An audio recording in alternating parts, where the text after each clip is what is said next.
Hey everybody, welcome. Hello. Hello, welcome back to the fourth and final hour here of our very first Torchbearer episode. I'm really thankful right now to have you guys on my show here. This is a lot of fun. This is really cool. This is a dream come true for me right now. This is a lot of fun. So we see that you fail your map, right? You failed your cartography roll. Mm-hmm. So, Eisensee, you don't fail your cartography roll here.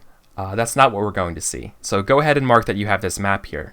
What we are going to do, though, is if everybody's ready, though, we're going to cut to it being nighttime. It's resting. You guys have been at this camp for this long. Eisensee, you love your stars, right? Oh You yeah, come, I'm all you know, about maybe it's your at the end of your watch, or maybe you're just out to get some fresh air and look at the sky. Perhaps you walk a little bit far from camp to get a good picture of the sky and the constellations, right? And perhaps be mindful of the things that lie between those stars. Something at the ground here captivates you. There seems to be like a glowing light somewhere in the woods, and you can feel it kind of commanding your attention here. And I'm going to need you to make me a test. Right. Okay. This will be a will test, just a base will test here. And I'm going to need to know what the obstacle is. I think it's a 2. Cool. Is our grind back at 4? Yeah, the grind would be at 4. Okay. You guys are in camp, so yeah. This isn't like part of the grind. No. This is the twist from your Okay. It's a your camp failed. event. Yeah. Okay. And it's up to you. Mm-hmm. I do it. Barely. Nice. Jeez. Wow. Well, that's good. Awesome. You recognize this thing for what it is, and perhaps your training kicks in or something like that. But you see the light kind of dart between two different trees, and you see that this glowing, almost like will-o-wisp like figure. You see like a skull kind of like reveal itself in its face before kind of like fading away, and perhaps you decide it's wisest to make it back to camp. Yeah, and I am like muttering and like making like signs Yeah. against evil into Yeah. this like dark forest. Mm-hmm. Picking my way back to camp with my lantern. I do sound disappointed, Captain Shiro. I do. That's true. You foiled my will-o-wisp trap. Well, actually, so hold on. What's up? So I recognize it for what it is. Yeah, and you It- resist its compulsion, and And it's like a horrifying thing from beyond. Is that what we're- beyond the grave. So it's a ghost. Yeah. Did someone say beyond the grave? Yes. I have an answer for that. You see, I think I gotta like play to my belief here, which is that it's not like some eldritch horror from beyond the stars, so I'm not Yeah. afraid of it. Yeah. So I like follow it into the woods, but I'm like wary of it. But I'm like I want to observe it for a bit.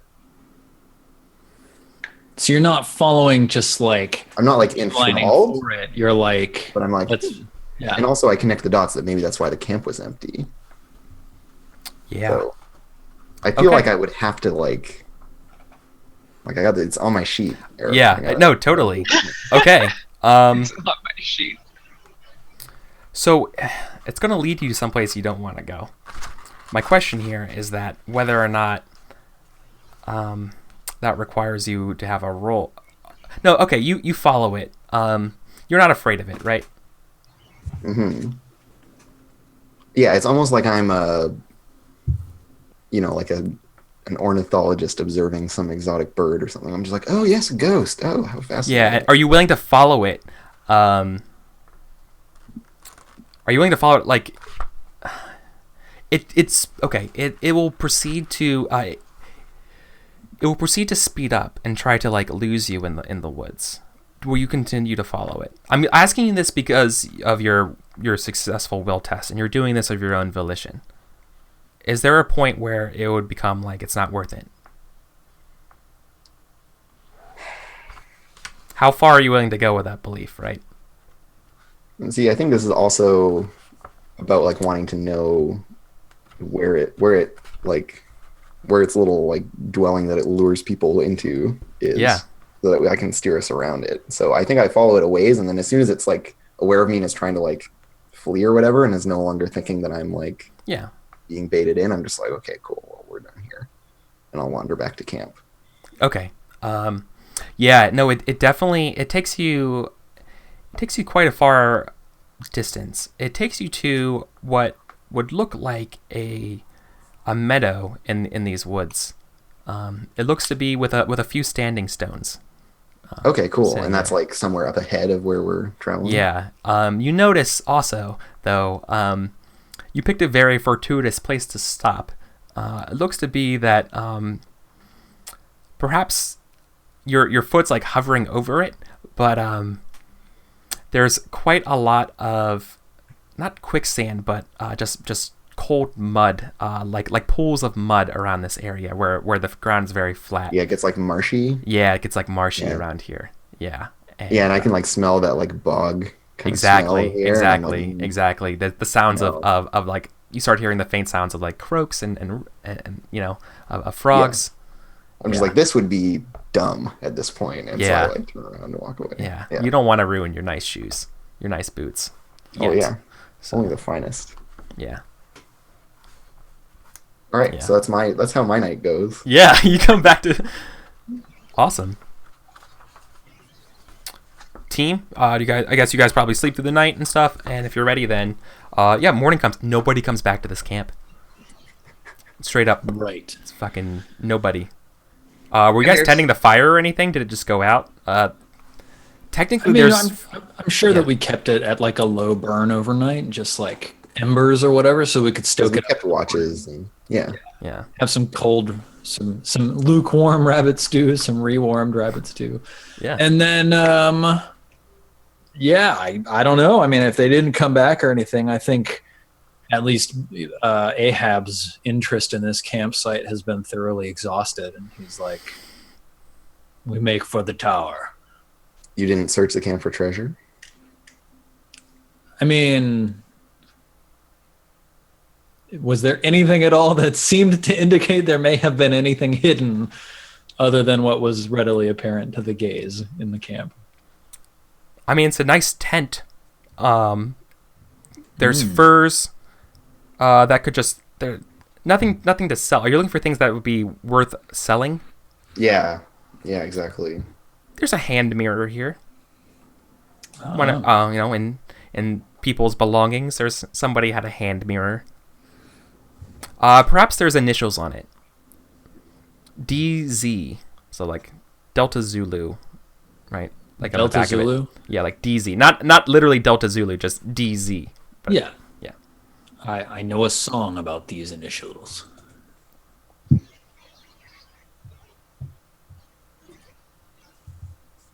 So who has space to carry a hand mirror? You're in your small sack. It's full of poultices. Why did I even ask? Like, so I'm carrying a flail and a shield, or I guess like I put the flail in my weapon slot on my belt, and then I could carry a hand mirror in my hand, but I'd have to like drop it, pull out my flail, and then attack. And mirrors being as fragile They're as they are. yeah, they're mirrors. Right. Yeah. No.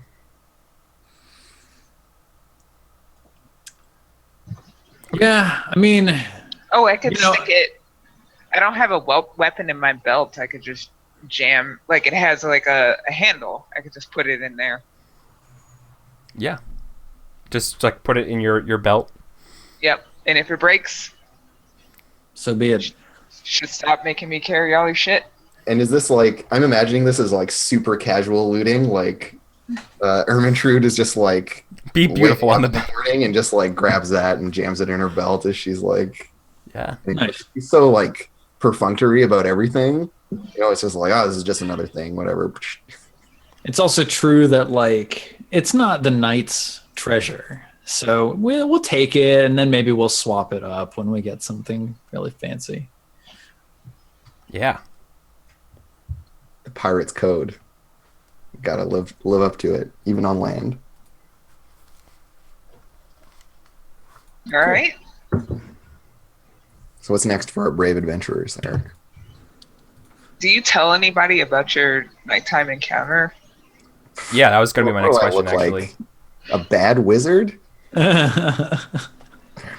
I save that shit for when it's spookiest. Nice. Got it. Like late at night when we're camping in the next campsite. Yeah. I mean, I guess Barbosa just says, well, Essensi, you've gotten us this far. How much further do you think you can get us this day? We make for the tower. Yeah, and I like look at the waystone and like do some quick math and blurt out some figure like it's like 800 furlongs or something. Like I have to describe it in like a nautical fathoms to make it totally okay to like make it make sense. Yeah, so just as an idea, this tower is still quite a ways away over terrain you have not navigated before. Okay. Mm-hmm. It's still a very long distance away on the horizon. Is it slightly less distance than we've traveled already? Yes. We are close. You're going in the right way. Yes, you're going the right direction. It's leagues. Yes. Yeah, and so there's like the waystone as well. Yeah. And these are like, at a prescribed distance, there will be another one. So I think Isensi's goal will just be to get to the next one. Okay. You want to pathfind to the next waystone on your way to the tower? Yeah. Okay, and cool. I figure, like, based on my, like, rough estimates of, like, how far away I think it is, I'm like, oh, there will be, like, 2 or 3 more of these. Yeah. So, due to the camp event, you would gain 2 die to this. Because you also know what the waystones look like in this area. So you would kind of give it a good picture of where you want to be. Yeah, and I know that we're not going into that marshy meadow thing. Yeah. Yep. Get killed by ghosts. I also know that. Yeah. Skull ghosts. So is this going to be another Pathfinder test? As we start, Yeah, but if this is so it sounds like you want to make a test that will take you to the next waypoint. Yeah, exactly. I'm like being like, oh, these woods are really big. Like I sense. Yeah, these are pretty vast. Yeah, but you guys feel refreshed, right? Like it's been it was a pretty everyone except for Isensi has been a pretty relaxing evening camping in someone else's spot. Right? I had a little bit of a thrill out of tangling with occult weirdness. Definitely. So. We rested in relative luxury. Might be the best night's rest we've gotten in a while. Yeah. Yeah, it was nicer than any camp we would have made. Yep. Last night we were swimming to shore. Yeah, so they're gonna consult their star charts and all this stuff again and be like, and today we need to watch out for a black tree or maybe a frog, and bad weather means we should rest for 2 hours in the afternoon. Yes. Yeah. I'm gonna, close my book and point in it's some random direction. It's an overcast day the following day. Yeah, I'm like, if these clouds break, it will mean doom for us. The stars have said it. Oh, that's nice. It's like some ominous nonsense. Yeah. And yeah, so I'm rolling Pathfinder. Yep. Anybody want to help you? So based on what you've described here, I'm thinking this would be a 4, but you also get those circumstantially additional dice. So I get an extra 2 dice plus 1 for being fresh. I think I'll scout again and just make sure that Isensi doesn't, step into a ditch or walk into a bush. It's just as much you helping as it is you hedging against your like perceived incompetence of them. Yeah. Cool. So yeah, you guys are going to be making your way down a trail, flanked on kind of sides of you, or it's a very sort of like rocky. If you guys, I found a picture of it from kind of like the Appalachian Trail in Maine almost. It kind of looks like that way. So it's like a very like hilly, like up and down rocky terrain. I'll just look for a picture of something from Yosemite and might share it to give you guys a good picture. All right. I mean, you gave the ob of 4. Yes. Okay, cool. We succeed. Woohoo! Awesome. Yeah. Praise all the gods. Yeah. Yeah, and I think like having the old road, like remnants of the old road and stuff to follow, is a big part of what iSense is relying on. So there's lots of like actually like pick up rocks and then like hold my pendulum over them. Yeah. And then like throw the rock and start following the pendulum. Yeah. As if the like, stones remember the way somehow. You've been hiking for some time. The clouds. It's hard to judge the time because of the overcast and all. But you guys certainly. It feels like there's plenty of day ahead, though. You guys have been walking at a pretty brisk pace for this day, and fortunately for you guys, the ground has been relatively solid and nice and firm to your boots, and not soft and squishy and wet and leaving your feet and toesies very, very cold. So that's always really good. So you guys find yourself to the next waypoint. At this waypoint here, you see that there is another branching intersection.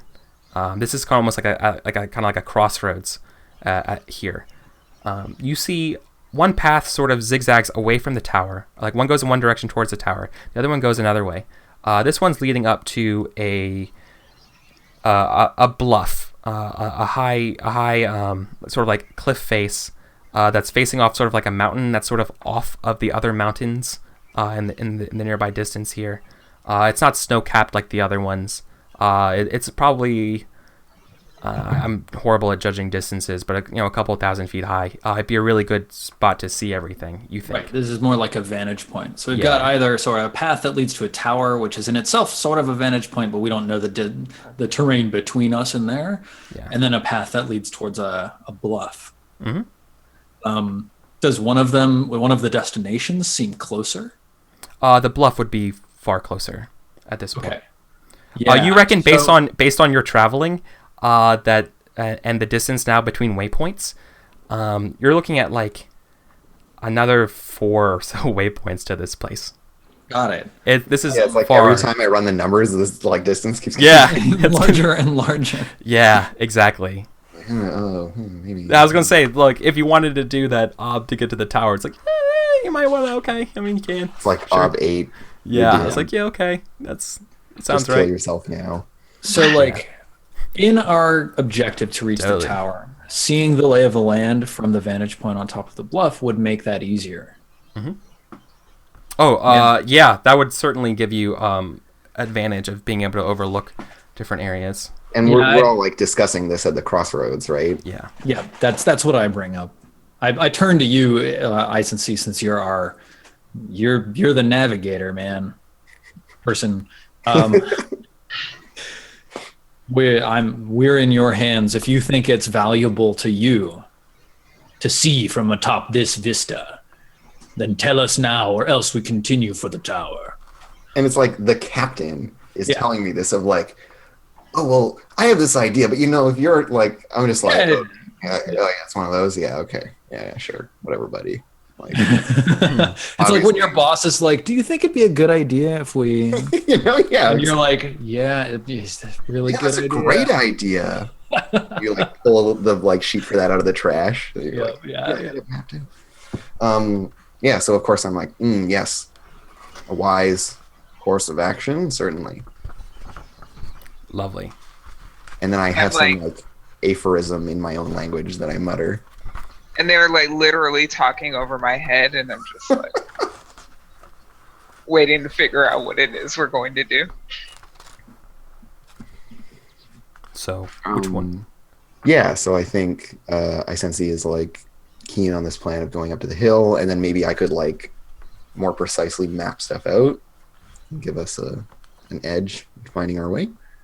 So I start leading us in that direction. Sure. With the aim to like get to that top of that bluff. Yeah. So if this tower is sort of like northwest from you guys are kind of like veering at like a 45-degree angle here. So you guys are kind of going like northeast here, or 90 degrees, going like northeast. So going through this bluff, the terrain shifts from being this like nice soft forest kind of loamy kind of terrain to more and more denser rocky areas. We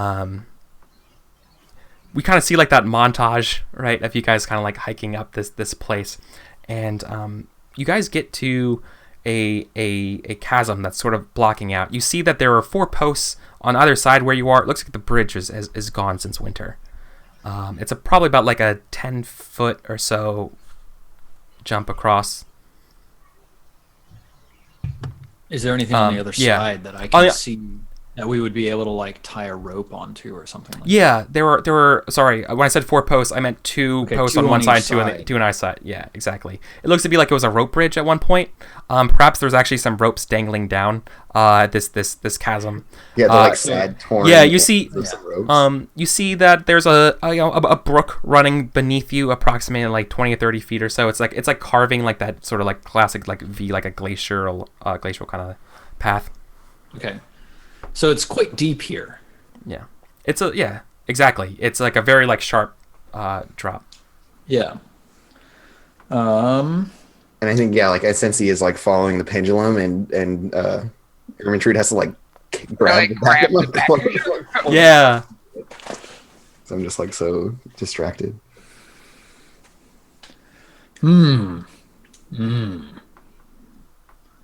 Ahab is probably very, very like stating the obvious. The bridge is out, and this creek is too deep for us to ford. Well, I want to be more clear here. It's not so much that the creek is very deep. It's just that the ravine down to the creek is very deep. Yes. Yeah. So there are like no trees on either side that look like they're tall enough that they would fall across this thing. No, you would have to like haul a couple. Trees are getting more and more spare as you get we go up and like more higher in elevation. Right. Yeah. I'm good at hauling. Yeah. I mean, like a labor test. There's like a few. There's no. Okay, I guess the answer to your question would be there's none that you could just go like, chop over and it falls down over it. Right. Right. But there's probably a few dead trees and like loner pines sticking around that you would just have to haul over. Yeah. Right. But not at a significant distance, right? To the chasm, but like once you get it to the lip of the chasm, what do you do with the tree? Well, you can like feed it out. Stand it on end and then let me go to the picture that you guys are looking at. I'll paint a little word picture or draw a picture. So you guys have been kind of like going up this place here, right? Give me some MS Paint for this thing, Eric. That's what I'm doing. This is some beautiful Bob Ross. When we get to like this sort of like ravine, so like you just kind of went up this way. I'm wondering, Eric, if we're on the scene upon which you are drawing. Yes, I do not see your artistry unfolding. I'm drawing on the GM layer. That's why. Hey. Oh, I'm fancy. I got the GM layer. Yeah, that's why. All right, cool. So draw you a picture that you can't see. Yeah. Get wrecked.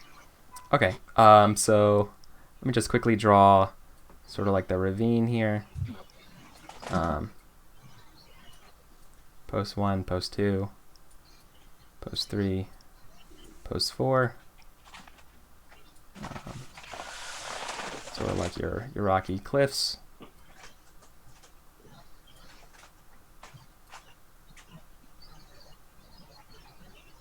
Yada yada. More high cliffs jut across here. And there's, of course, this little stream going below. Darting around on sides here are... These are supposed to be pine trees. Bear with me. There's a couple here and there, some shrubs. But there's none that could easily be like knocked over. So, when you say easily, do you mean easily for a regular person or easily for a laborer? When I say easily, I mean that distance wouldn't be a significant factor in that test. Yeah, so we wouldn't be doing it like... You're not hauling this thing up a mountain. You're not hauling a tree up a mountain, right? I got it. No, you got to go back and get the waystone, drag it here. Oh God! You have to bring this massive ass piece of limestone. go back and get it. Yeah. I mean, whatever plan we make, it should be extra hard just to make Ermintrude suffer. So, Ermintrude would size up a tree, size up the chasm, and see about chopping one down. Yeah, sequoias. God. And getting it over there to get it across the chasm. That is what Ermintrude would like to do. Oh, yeah. Okay. This would be a peasant test. Peasant test. I think. Not labor? You could... Labor is for hauling, but you also have to, like, chop a tree down. I feel like the important part here would be, like, the chopping and harvesting of this tree to move it over. So is this like a linked test where we would do, like, a peasant test for the... Are there even linked tests in Torchbearer? No, there are.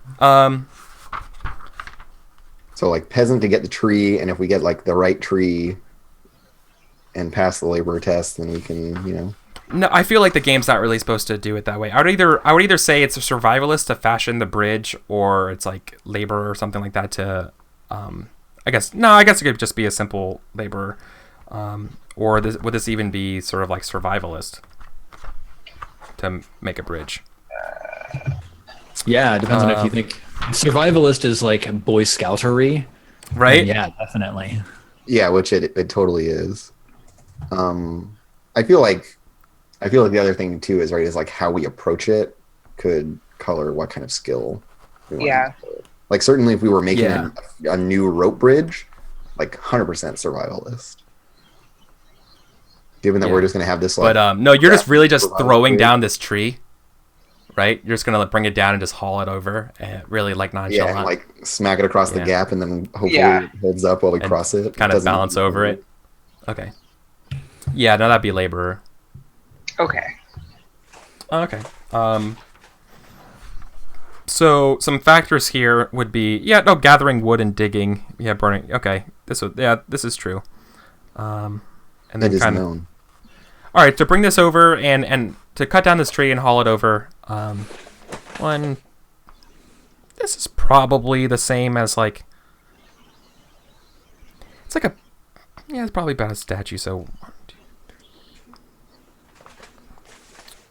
Yeah, you're looking at like a 5. Yikes. Okay. You might want to get some help here. Yes. I mean, the other thing is that even if we fail the test, sometimes it just means that like we get conditions, but we still get the result we want. So like, you do it, but you're exhausted. You know. So I have an unusual question for you, Eric. Yeah, what's up, Steven? I've got my sailor skill at level 2. Now, does the average sailor know how to mend boats? Yes. So, therefore, as I know how to fell a tree and shape a mast and mend a boat with it, I should be able to manipulate my sailor skill into helping Ermintrude chop down and drag over this tree. And it helps in like selecting a good tree. Yeah, totally. Maybe as well. Like you're like, oh, that's good. I know I think about trees. You're just like, this is all this one is sound.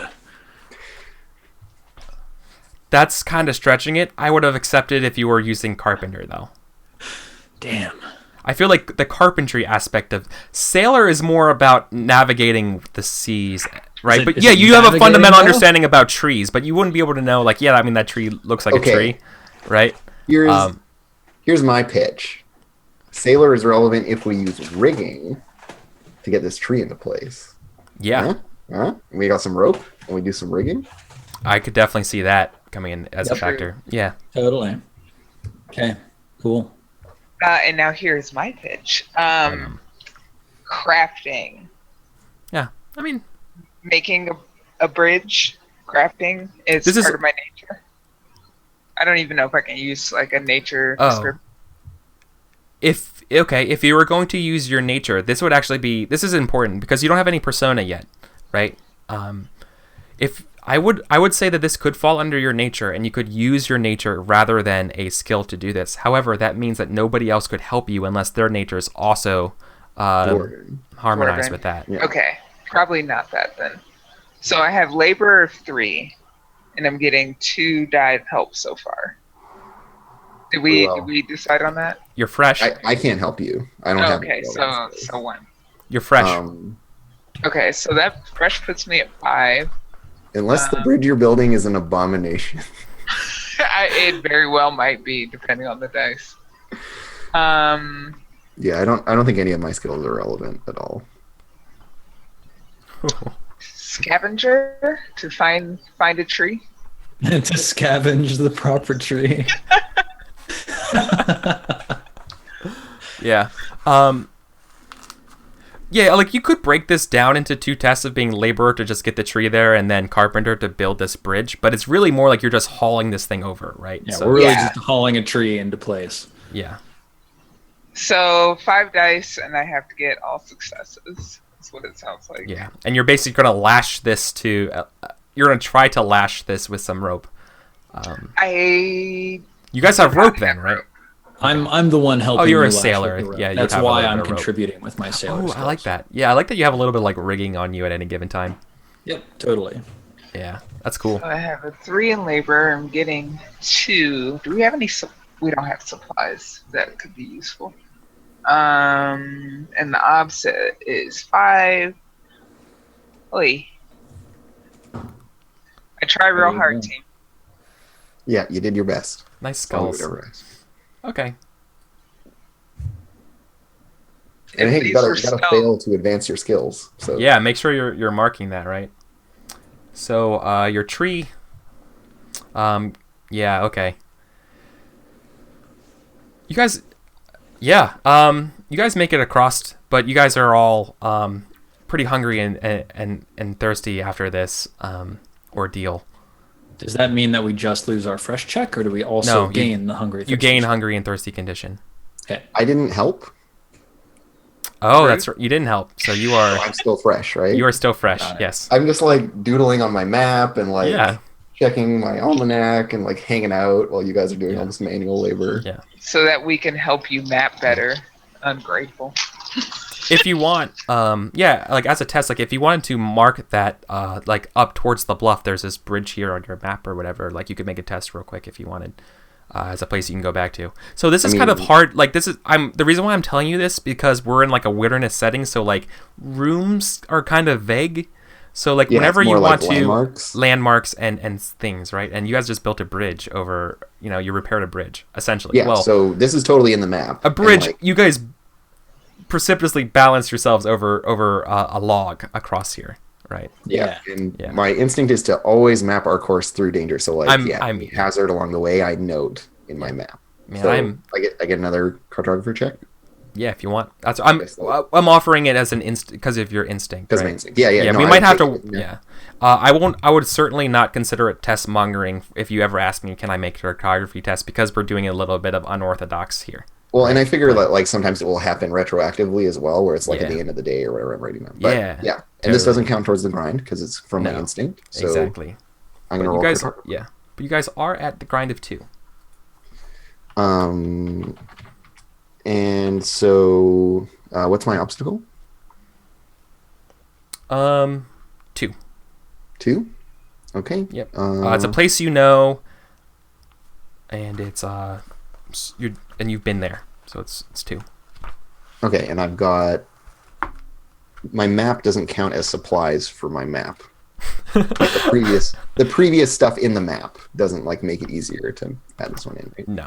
Okay, that's fine. That would be true then for all of them, unless you're willing to like spend your cartography supplies here. Like, do you want to like use up? Do you want to like mark this with special ink or something? Is that what you're trying to? Yeah. Anyways, I succeed. Yeah, you do. Awesome. Cool. Successful. Go ahead and add bridge to bluff until you know the name of this place. Awesome. Good job, guys. So yeah, I get on the other side of this log and just like plop down. Because I just like cut and hauled a tree. Yeah. Yeah, you're doing like one of these like yeah. Well, and you had to like balance across this treacherous crevasse on it, and you're a dwarf. And it's made of stone. I've had some experiences on this day. I just imagine the idea of a dwarf being supported only by wood. Although I guess you have been used to that from it being on a boat, but just like, yeah. It's something you can never really get used to as a dwarf. Yeah, exactly. You're just like, this is not enough. It's just not enough. It's not safe. It wouldn't pass code in the Dwarven Kingdom. Oh, absolutely not. We would have had our stonemasons on this problem. Okay. Yeah. Cool. I was just answering a quick question about chat, how my grind's working. So, like, the number that you see there isn't to the grind, it's the test that you're on. So it'll go, so you start at 4. Ascend. Yeah, so you start at 4, then the next test, you're on test 3, then test 2, then test 1. And when you finish that test 1, then the grind triggers. Yeah. Okay. Yeah. So it's not that you have 2 tests. Yeah, okay. So, okay. You guys have made that. You guys, some of you are feeling a little bit hungry and thirsty. It would be a good time if you wanted to drink from your skins or anything like that to alleviate that. You can do that for free. Cool. At this point. I totally take a swig of wine. Yeah. How many drinks are in a skin? That's a good question offhand. I think it's more than one, but... I know we have to keep track of how much we have in there. Yeah. I remember it's on this gear and loot handout. It's probably there. Water skin rations, they don't list a quantity. Page 39. 1 draught of water. When consumed, a drought. What is a draught? A draft. One draft of water alleviates the hungry and thirsty condition. Requires a container like a skin or bottle. Yeah, so it's a one shot. Like so it's a one shot. I think it's a one shot, but you are next to a stream, so I think replenishing it would be pretty good. Yeah, totally. So I'm gonna drain my wine, and then I'll dip my. I'll rig up like a harness with rope and dip. Yeah, you like lower it down into the thing. Yeah. I will drink my water and refill. Yeah. 1 in a skin, 2 in a bottle, and 3 in a jug. Yeah, there we go. Awesome. Cool. Okay. So you guys finally make it up to the top of this bluff. Looking over your expanse from here, perhaps you first observe the way once you came. Far below you, there is a large lake, sitting on the far edge of the lake. So, right immediately below you is this lake. Following that lake is sort of like you think it's the forest that you came from, and then leading out back towards society. So there's this lake here. On the opposite edge of this lake. So if you imagine like a triangle. Let me try to draw this for you. Although I'm really not supposed to draw maps. Yeah, are you showing it? Are you showing us something, or are you trying to draw us something, or just describing? I don't want to show you guys the whole map because I feel like that reveals stuff. But what I can do here, since we're on this screen here, if this is the way you guys came, right? There's the magical forest. You can tell because it's an F. There's this lake. There's this house here. You can see like on this other side of this lake, there's this house, and you guys are up on this giant bluff over here. B for party. You guys have come this way, and then instead of going that way, you went up and around and came up here. So like looking down from this bluff, you see a tiny house, like a little like looks to be sort of like looks to be like a little self-sufficient house. Oh, nice. Okay. I'm gonna fill this in. All right. You see, yeah, like you see a little tiny little. I guess the best word to describe it would be low shack. Looks like it was built on its own. Good forest. Yeah, going around this lake here, but out in the distance, peering out towards the tower. You guys have some cool things you guys can see from here. So from this vista, you can see that a couple extra like little like waystones dotting this little path. This path kind of leads into another forest, but from this forest, it's sort of there's another lake So bluff. It's kind of okay. Maybe it's kind of a little hard to describe. From bluff to another forest, running perpendicular to another lake, a bunch of hills, and then finally there's sort of this peak and this watchtower sitting up there. From here, you guys can see lights flickering at the base of the watchtower. Fires, like a camp. Can we see any activity in the house? Yes, there's a smokestack billowing. Looks to be somebody's home, or something is home, over in that small house nearby. Looking past the watchtower, you can see that the land extends northward for many hundreds of miles. You see that there are, rather than forested hills, the first thing you notice is that there's a large, expansive river. Not a creek, not a stream, but like a rushing kind of river. Just from your distance, you can already tell it's pretty large. Jutting past that are some large hills that are basically like barren of trees, or like large like meadow, plainsy type hills.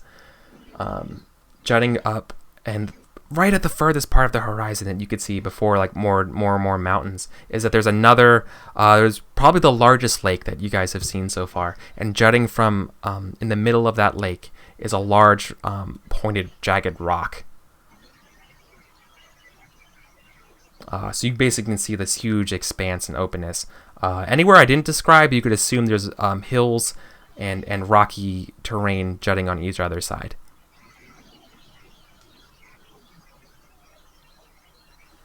So not forest. I will but endeavor it's really, to give. It's enclosed by hills. Yeah, I'll endeavor to provide better descriptions for the next adventure. Am I like relatively accurate with my layout of all this stuff here? Yeah. No, you're nailing it. It's all right. Okay, cool. Yeah, it's perfect. Just give you guys some ideas of where you're at right now. Yeah, Ermintrude is, after she's had a moment to drink some water and refresh her water skin, she kind of looks around and squints down at that house, and she says, do we want to investigate that? Are these people that we can perhaps confiscate some supplies from? So, like, the house is closer to us than the watchtower. Yes, by a considerable amount. Yeah. Ahab nods at Ermintrude and says, "Aye, you have the right of it. We are to find locals and gauge the lay of the land, and, well, if they have any resources that may be of use to us, then so be it." We're here to talk to them and then take their shit. Exactly. We are Morrowind AF. Yeah. Cool. So you want to descend this other side of this bluff here and go down to the house? That's the plan? Totally. Yeah. Okay. What is your guys' method when you guys are going to approach the house? Do you want to do this like stealthily, or are you just going to show up announced kind of thing? Just kind of wander there, calling out like, "Hey there," or it looks kind of habited, and it also looks like a human abode, or at least it looks definitely a human abode. I don't know. I mean, I think Ahab's instinct is not to approach through stealth in this circumstance. Yeah. Okay. Yeah, I was wondering what would a pirate do? So. Yeah, I think a pirate would just kind of walk up and pound on the door. Yeah. Okay. Whatever. Cool. We're gonna take your shit if we feel like there's shit here worth taking. Yeah. I mean, yeah, and pirates wouldn't be used to sneaking up on people because you can't really sneak up in a boat. Yep, exactly. You just like catch up. You roll into the port, jump off your ship, burn shit, and get out. Yeah. Okay. So approaching this house, one of the first things you notice is that there's a lot of like dried, like tobacco, and dried herbs and things. It looks to be like this guy's quite the botanist. Nice. There are drugs. Excellent.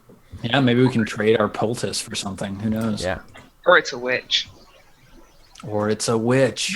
I'm stoked either way. Yep. I'm into it. Cool. Yeah. So what you bang on the door announcing what? Yeah, I mean, I think I just thump on the door. I don't even shout. Yeah. A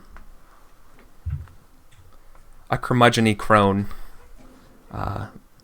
answers. She's definitely seen better days. Hunchback. She eyes you over. She's very, very dark skin. She has. One sec. Let me look at the description. Yeah, I'm look at dressed across here is actually like a bandolier of bouquets or bouquet. Like it looks like it's like a sash of flowers. Right in bloom. Over like what otherwise would just be like very like peasants' wear that's been repaired many times, right? It's almost like patchwork. And she looks you over and the three of you and says, "What do you want?" Oh dear, that's probably my deal. Yeah, I think I just respond. I sort of look at this diminished old woman and I say, kind lady, we have been venturing here from distant lands. We are seeking information from any who are friendly enough to share it. Tell us, do you know of that watchtower? And I sort of point off in the direction of it. I might. Do you have things to trade? And she like hawks up and spits. Yeah, I nod and I say, I of course wouldn't expect information for free. I myself am quite a trained healer. I have prepared some poultices for our aid on the road, but if you're interested yourself in the herb lore I have used to create these, I could leave one of them with you. She looks them over and she's like, good. She like starts smelling in the air. Salt, brine. You have traveled a long way. Aye, and not an easy one at that. Oh, come in, come. And she like opens the door and gestures for you guys to come in. I think we might call it there though, because we are out of time. Okay. Yeah, that's great. It's a good spot to. Cool. Yeah. Welcome to a humble abode. Nah. We all go. Maybe. We'll see. Yeah. Cool, guys. Good work, everybody. So let's do some quick outros and then wrap up here, everybody. So let's start. Did drinking that wine remove the hungry thirsty condition? Yeah. Cool. So let's do outros. Let's go in the reverse order that what we started. So let's start with Mr. I belong to multiple parallel universes himself. Hey, I fixed it. I got you did. I rephased the alignment with this reality. You fixed the time-space continuum. You know, it took was a 5-minute break. We got that whole thing sorted out. Yeah, awesome. So it actually took 20 years, but once you fix it, you go back, and then it's all good. Yeah. I'm Andrew. You can find me on the internet. I'm Commuting Crow on Twitter. I'm Actual Factual on Twitch. And I do some shows on other people's channels, and on my channel I do like I paint miniatures and stuff like this kind of a thing. Paint these and do other junky art stuff, and then occasionally play video games when I'm inspired to do so. And that's me. Yeah. It's cool. Yeah, you're a cool guy. I like your paints. You paint very nicely. Oh, thanks. Yeah. I wish I paint, but I don't have enough room in my house. I might endeavor to try again one point. I started streaming painting and stuff, and it's really cool. I love seeing people do more stuff on creative stuff on Twitch. So that's great. Cool. And speaking of awesome people, Naja. Hi, it's me. I am Naja Tikor, aka Trista Ray. You can find me on Twitter at Trist_CHI or on Twitch at twitch.tv/TristaRay. I will be on Misclicks this coming Wednesday for the thrilling continuation of Prophecy, wherein my players are in a dungeon, aggroing everything, and it's great. Other than that, Saturday mornings at 6 a.m. Pacific, I play Overwatch and talk about my feels about RPGs. 6 a.m. I mean, I'm awake. I might as well, right? That's impressive. GG. Yeah, that's nice. Okay. And Steven. I'm Steven. I am Silent Osiris. The O is a 0. You can find me just about everywhere there. Twitch, YouTube, and Twitter. Twitter is the best place to keep up with what I do. Most recently, I work as a game designer, if you didn't know that. I am currently playing around with Unreal 4 on my personal streams, which are happening Tuesday and Thursday evenings. And I love role-playing, and I am happy to be doing it again. And I look forward to doing even more of it in the future. So if you want to know more about what's cooking on my side, toss me a follow. Yeah. Cool. And I'm Eric. I'm EricVulgaris. I'm the game master tonight. I'm the host of the show. I do many other role-playing games right now.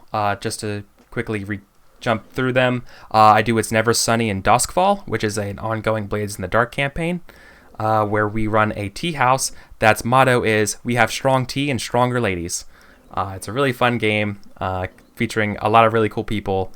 Fellow people who, I don't know, it's kind of been with me forever, who started playing story games with me and done everything like that. I'd run on Fridays, that's on Saturdays. On Fridays, I do a Once Upon a Game, which has been my debut kind of role-playing game thing I've done on Twitch. I'm in Season 3 right now. I have over 100 episodes done.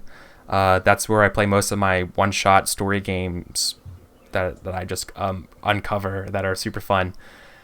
Check that stuff out. If you want to get started with that, hit me up in Discord, because I'm always looking for new players and new people who have new experiences, no experience required. If you want to see a hilarious game and see what kind of things you can expect there, go to my YouTube. Check out my game of Sea Dracula, which is about dancing animal lawyers. You literally have to dance to win at that game. It's really cool. So Vincent Baker himself has described that as the most formative game that has come out of the indie design movement as of late. So there you go. It's a very important game. It's a very important game. So yeah, I do that kind of stuff. I also run another Torchbearer game. I know I would be remiss to say they are my A team.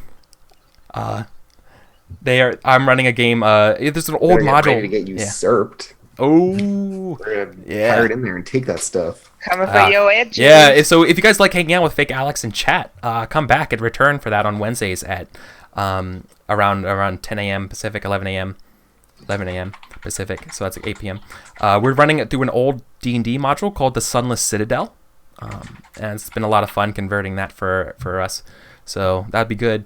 And yeah. God, I do so many things. It's really hard to remember right now. But anyways, if you want to know more about me, follow me on Twitter, Twitch, and YouTube here at EricVulgaris. So thank you guys so much. Have a great day. This has been such an awesome time to get started. I know episode 1s are a little janky, coming together and all, but I love our pirate party. I'm trying to get more boats in here, so that's been a lot of fun. So thank you all so much, and I will leave you guys there. So thank you all.